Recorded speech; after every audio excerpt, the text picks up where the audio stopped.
राधिका बरसाने वारी की जय। राधे राधे। वैशाख महात्म्य के 17वें अध्याय में यमराज जी की चिंता, यमपुरी का सूनी होना और 18वें अध्याय में यमराज का ब्रह्मा जी को अपनी समस्या बताकर विष्णु लोक जाना कहा गया है।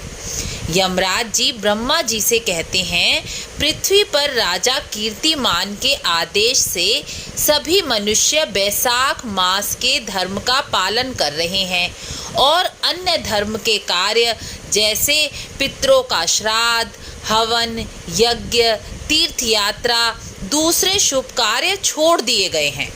योग, सांख्य, प्राणायाम करना सब कुछ छोड़कर अन्य प्रकार के पाप करके भी केवल बैसाख मास में किए गए स्नान, दान, व्रत का पालन करके सभी मनुष्य बैकुंठ को चले जाते हैं। यह सब यमराज जी ब्रह्मा जी को बताते हैं। बैसाख मास के धर्म का ऐसा प्रभाव है, अन्य मासों में यदि कोई मनुष्य शुभ कार्य करता है तो उसका फल वह ही भोगता है, परंतु बैसाख धर्म के कार्यों से मनुष्य अपने 3 कुलों को बैकुंठ वास की प्राप्ति करा सकता है।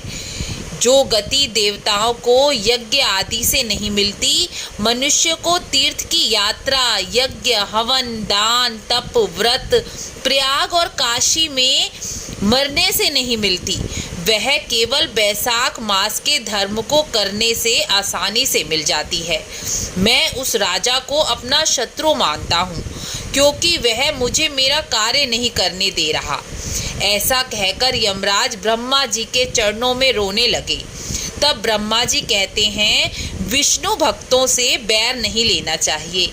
हम विष्णु लोक को जाकर भगवान विष्णु को सारी स्थिति बताते हैं। आगे वह जैसी आज्ञा देंगे वैसा ही करेंगे। यमराज और ब्रह्मा जी विष्णु जी से मिलने क्षीर सागर पहुंच गए। विष्णु जी की स्तुति की। विष्णु जी प्रकट होकर बोले, तुम्हारे यहाँ आने का क्या कारण है? क्या तुम राक्षसों के द्वारा सताए गए हो? यमराज का दुखी मुख देखकर ब्रह्मा जी बोले, पृथ्वी पर राजा कीर्तिमान की आज्ञा अनुसार सब मनुष्य बैसाख धर्म का पालन कर रहे हैं। चाहे वह कितनी भी पापी क्यों न हो, कितने भी पाप कर्म क्यों नहीं कर रहे हो, तो भी बैसाख धर्म का पालन कर वह आसानी से बैकुंठ धाम को चले जा रहे हैं। इस कारण यमपुरी खाली हो गई है, जिसके कारण यमराज दुखी हैं। उनके लिए कोई कार्य अब शेष नहीं रह गया।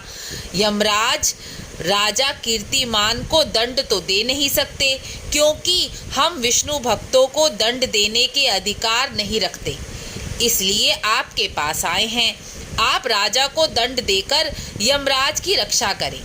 इस पर विष्णु जी हंसने लगे और कहने लगे, ब्रह्मा जी, मैं तो लक्ष्मी जी और अपनी देह प्राण त्याग कर सकता हूँ। ब्रह्मा जी, मैं लक्ष्मी जी का त्याग कर सकता हूँ। श्री वत्स, वैजंती माला, बैकुंठ, क्षीर सागर, गरुड़ और शेष नाग का भी त्याग कर सकता हूँ, लेकिन अपने भक्त को कभी त्याग नहीं सकता। जो निस्वार्थ भाव से सबको मेरे चरणों की भक्ति में लगा रहा है, उसको मैं दंड कैसे दे सकता हूँ?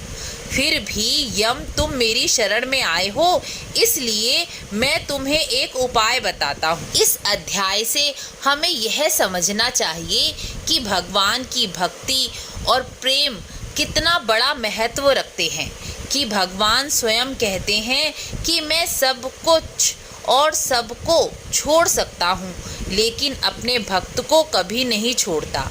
जो मेरी शरण में आ जाता है, मैं उसे भी त्याग नहीं सकता।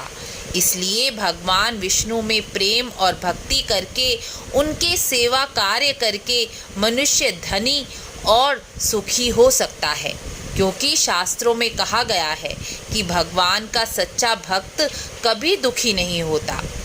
राधे राधे।